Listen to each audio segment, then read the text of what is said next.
it's just a genetic thing, like a chipmunk and Jeez. Whatever. Hey, Davidson. Hey, that's fine. Wake up, cat piss. Best thing to wake up to. Nice fresh cat piss. My On you. favorite. I was Jeez. just happy enough that I could play Elden Ring at the end of the ordeal. That's a good day for me. I don't know. Cat piss Yeah. is just life. That's a win. Yeah, you're right. You're right. I need that embroidered on something. Cat piss is live. That'd be a great face tattoo. Yeah. Anyway, I've got my dungeon, so I'm good. You're okay. Yeah. All right. Here we go. Glib. You descend the dark and waterlogged stone steps leading beneath the soldiers' barracks.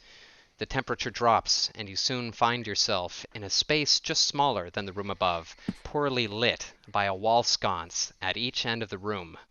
The walls are old stone, mossy and moist. To your left lies a featureless corpse. Literally featureless. Any identifiable details are lost in the red, pulpy mess. It lies beneath a scored, crimson-stained wooden post. Ahead of you is a line of typical-looking dungeon cells, 2 of which are occupied. Howdy, Gleb. Get me out of here. Razabeth, have you been making friends down here? Glib's going to try and pick the lock. Excellent. You hear a gasp from Willem over your left shoulder. Ah, you're friends with fairy folk, are ya? You have a problem with fairy folk, Willem? The bad tidings they bring. Extinct for a reason they are.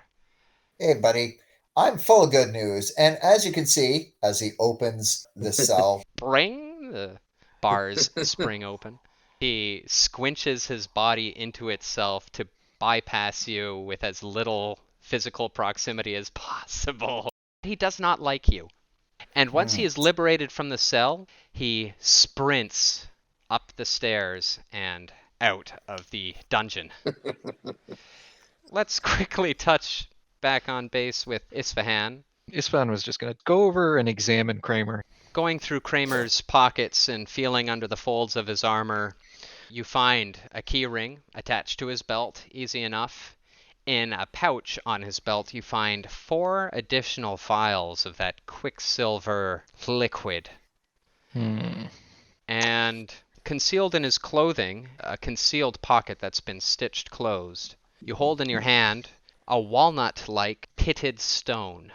Your natural clerical instincts hearken you back to curses, community hexes that afflict a large swath of people, a generational illness inflicted by the gods, you could describe it as. It's evident that the man is being transformed.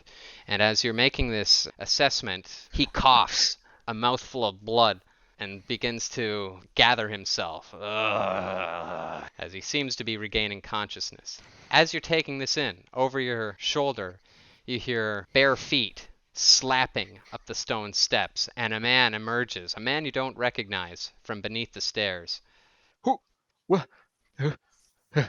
Who?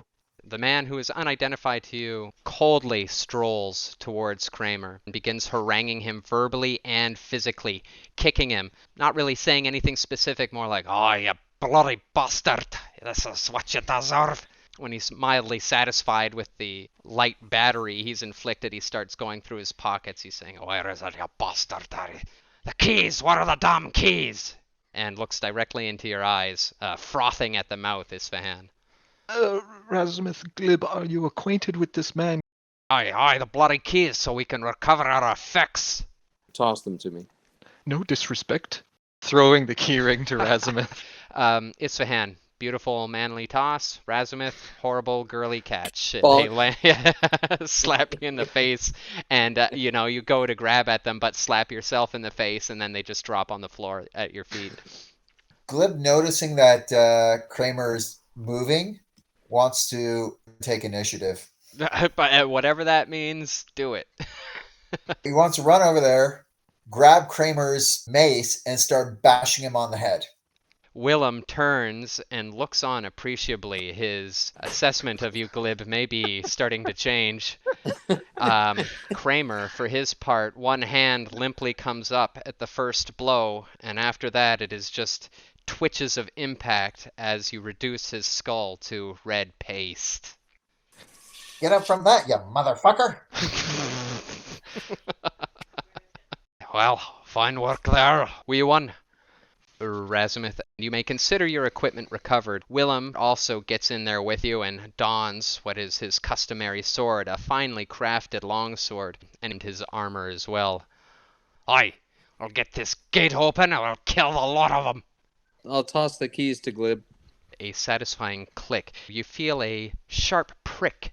Damn booby-traps! Looking at the inside of your wrist, you see that from the released lock mechanism has sprung a small needle, and a tiny drop of blood drops from your wrist. However, the door does swing open. Before you, in the lock room, a giant pile of gold. It's spilling out of sacks. It's spilling out of chests. There are gemstones. There are family heirlooms. More candlesticks. Glib. Rods and scepters. It looks like the acquired wealth of many different families from many past generations. Glib's going to be concerned about the needle and poison. Yes, yes. I think I made a rookie mistake. I gotta sit down for a moment. Uh-oh. Glib's dead. The 8.5 by 11 has descended. Shit. Just gone for good. I'm eager to see if he dies from poison or not. There are several items that have stuck out to each of you, and I would like to take a few moments detailing those items. Isfahan, in front of you fall a battered pair of boots. Razumith, a dusty old tome, well worn and almost eaten away by age and moisture, falls at your feet. And Glib, clutched in your hand, is a scrap of rope, which you are compelled to hold on to. Willem is becoming impatient. We can't stand around here forever. This dude just wants to kill. He wants to rip and tear. Okay. Willem bends and takes the keys. I think I poisoned myself. I was a little clumsy. As these words leave Glib's lips, you hear another noise at the far, far end of the room as the main door of the guards' barracks opens, and a soldier can be seen peering in. You hear the words, "Captain, did the other guests arrive?" And the soldier steps in, pausing, looking aghast at the scene before him. Blood on the floor, the duty desk splintered and smashed. Kramer, equally smashed, and the hoard of treasures lock room burst open and scattered onto the ground. So that's where we're going to pick it up.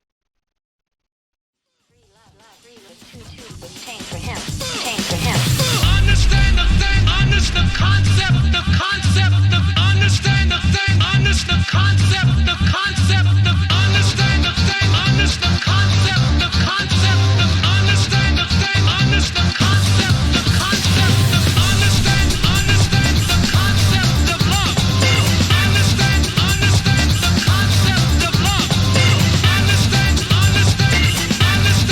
understand the concept of love, love. Free love is too tame for him. Tame for him. Tame for him. Free love is too tame for him.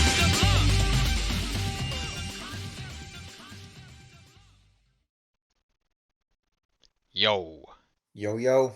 Jackpot. Jackpot. Bingo. You don't like cheese? Cheese. We shall pick it up. And Razumith, I believe you wished to roll for initiative.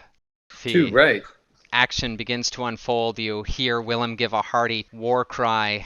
He really wants to just draw his sword, but he's got to get these keys under control. He's working at the lock, and you hear the bolt clunk, and he rips the door to the side. It slams into its housing, and unfortunately that's all Willem can do on his turn. And Isfahan, you may consider yourself in combat. Without too much thought, run towards this gentleman to give a non-lethal blow right to his schnoz there. This is becoming a trademark move for Isfahan. Right on the sweet spot. His eyes turn into black X's right before you, and he keels over backwards. However, the door stands open behind him. Glib stabs at the crotch, I stab at the chest. It's like a perfect tag team. The crotch is your domain. I like Danger 5. Excellent. You hear more voices outside. What Willem does is charge blindly out the door, screaming hoarsely. Saltzheimers! He goes running out. You hear a clash. Fucking Leroy Jenkins. Isfahan, it's to you. I'm going to follow him. And he's going to run out. What does Isfahan see? Boom, you burst through the door, Isfahan. It's still swinging on its hinges. You see all three guards piling onto Willem, who is valiantly struggling against them, swinging his sword, but it is evident that he's incurred multiple wounds. Nay! And take a swing at the closest with his kanabo, I guess. Boom, the kanabo connects and rocks the soldier. However, he remains on his feet and fights on. Glib, it is your turn. Glib is going to stay right where he is. Razumith, it is to you. I would like to burst through the door a la Isfahan and launch an attack with my drawn dagger. If only you were in the shadows and he was facing away and your garrote was at hand. Your dagger slice misses and his eyes turn in your direction. The third man, Isfahan, engages you in combat. His longsword connects. A serious wound is incurred, piercing your armor and catching your flesh. Isfahan, 10 hit points worth of damage. Isfahan goes down like a ton of bricks, blood splattering out of the wound. Shit. Oh! Oh shit. Glib, you hear a horrid cry, a familiar voice going out, cut off quite suddenly. You may take action. You son of a bitch! And attack the guy who hit him. Alright. Your dagger strikes the guard's breastplate. Its point does not pierce deeply enough to cause a wound to the man. And the third man turns his blade upon you, Glib, striking true 6 points of damage from the deadly sword And blow. Glib goes down like a sack of potatoes. Okay. Razumith, you're the only standing party member. However, Willem is there at your side, fighting valiantly. Let's do another flame bolt then. Beautiful, Razumith, your magical aura billows out around you, the dark and red curls of smoky energy. The bolt of fire flies from your hands, imploding upon the man for a fairly significant wound. And he screeches and says, "Pure blood! Pure blood!" Pointing at you, and the other soldiers now turn their attention from Glib and Willem and are hyper-focused upon you, Razumith. Oh, good. Yeah. He now, distracted by the flames, steps away from you, not considering that you will now have an attack of opportunity. If you choose to, you may stab this man in the back. Your predatory instinct sinks the blade, hammer fist style, directly into the base of his skull, and he falls like a sack to the ground, utterly dead. The other two men aim to flee. Ah, a bloody fine skirmish. Friend, your comrades are lying here, a-dying. We gotta do something. He begins seeing to Isfahan's wounds. He is able to finally stop the flow of blood. He turns to Glib. Razumith, it's back to you. I'm gonna ring the alarm bell. Ding-a-ling-a-ling-a-ling-a-ling. Help! My companions need aid. Glib, with a something plucks you from the brink of death. And Glib, you regain consciousness and sit upright. Oh, that was terrible. Oh, I should have stayed behind the door. Oh. Where does the party go from here? Willem, Aye, let's make for cover. little one. I have earned me respect. That was some good dagger work in that melee. Let me give you a hand there. Reaching down, he proffers his hand to Glib, hauls him up. Maybe we make for the old Should we church. seek shelter in that hotel? Well, the church is burnt out, but shall we seek shelter in the old... Aye, wee one, you seem to have your wits about you. Lead on, little fellow. So Glib's going to give it a professional once over, see if he can't break into the store. With a subtle application of force and leverage, you will easily be able to gain ingress or egress through this portal. This way, gentlemen. You find yourselves in the dusty, long, unused, cobwebby lounge of the once opulent Dignitaries Hotel. Put Isfahan down on one of those couches. Make him comfortable. Willem, keep an eye on the guards. See if they're coming. Good idea, wee one. But, I seem to have been a little stabbed.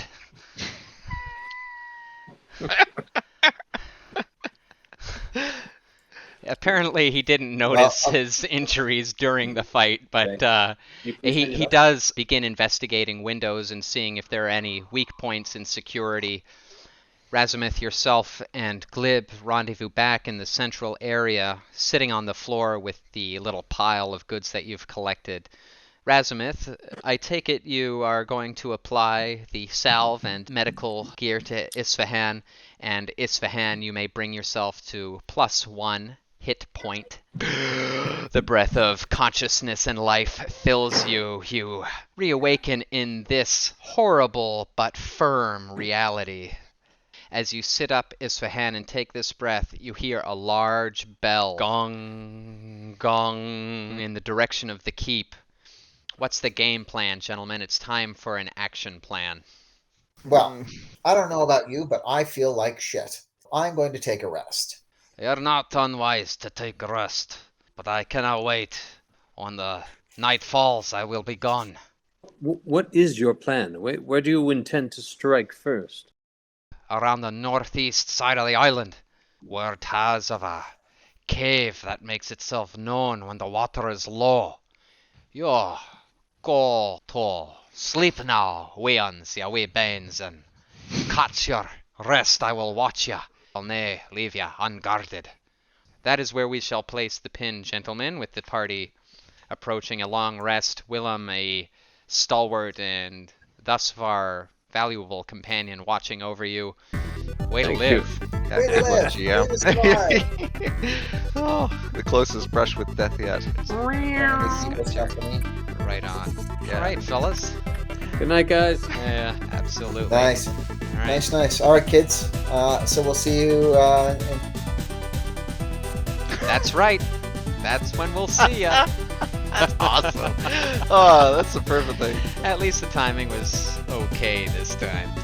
Yeah, that's a brilliant sign off. But Pete's gonna restart his computer and unplug his router and plug it back in and log back into Roll20, and he'll be the only one there. It'll just be empty. Yeah, exactly. Oh my god, too funny. All right, dude. See ya. Night.